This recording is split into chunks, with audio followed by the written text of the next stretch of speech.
যে আমাকে নির্বাচিত করলে বা আমাদেরকে নির্বাচিত করলে এদেশের মানুষের জমি সম্পদ দখল হয় না।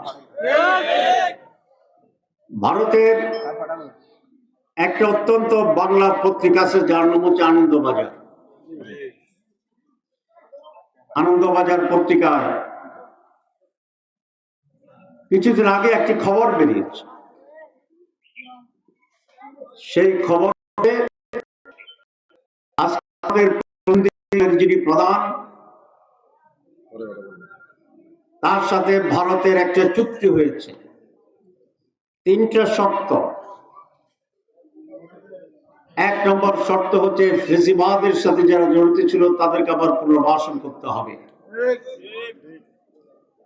2, বাংলাদেশের আত্মরক্ষার জন্য বড় ধরনের কোন অস্ত্র কিনতে হলে ভারতের অনুমতি নিতে হবে, তার অনুমোদন ছাড়া অস্ত্র কেনা যাবে না।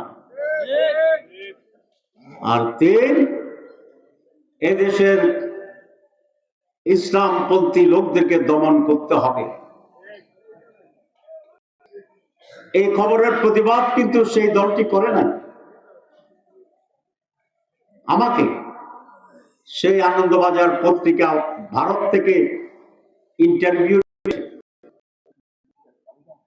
বিভিন্ন বিষয়ে সমাজে একটি যে আপনারা হিন্দুদের সম্পত্তি দখল করেছেন কিনা। আমি বলেছি, ভারত থেকে আমাকে ফোনে আমার ইন্টারভিউ নিয়েছে। আমি বলেছি বাংলাদেশে অনেক জায়গায় হিন্দুদের সম্পত্তি বেদখল হয়েছে, কিন্তু জামাত ইসলামের একজন লোক আপনি দেখাতে পারবেন না যারা হিন্দুদের সম্পত্তি দখল করছে। আমি চ্যালেঞ্জ দিচ্ছি, এখন আপনাদের সামনেও চ্যালেঞ্জ দিচ্ছি। তাহলে কারা দখল করলো? হিন্দুদের সম্পত্তি তারাই দখল করেছে।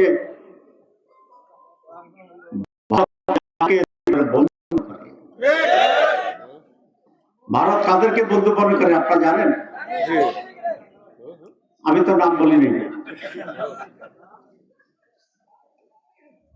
এই জন্য বলেছি আন্তর্জাতিক ভাবে আজকে এটা স্বীকৃত যে জামাত ইসলামীরা কারো অন্যায় ভাবে বাড়ি দখল করে না, সম্পদ দখল করে না, লুটপাট করে না।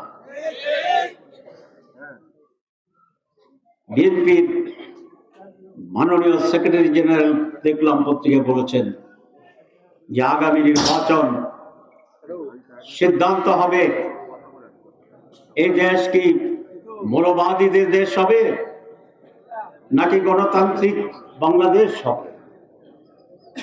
আমি বলতে চাই আগামী নির্বাচন সিদ্ধান্ত নেবে বাংলাদেশ কি আবার চাঁদাবাজদের দখলে যাবে, দখলদারদের দখলে যাবে, দুর্নীতিবাজদের দখলে যাবে, সন্ত্রাসীদের দখলে যাবে,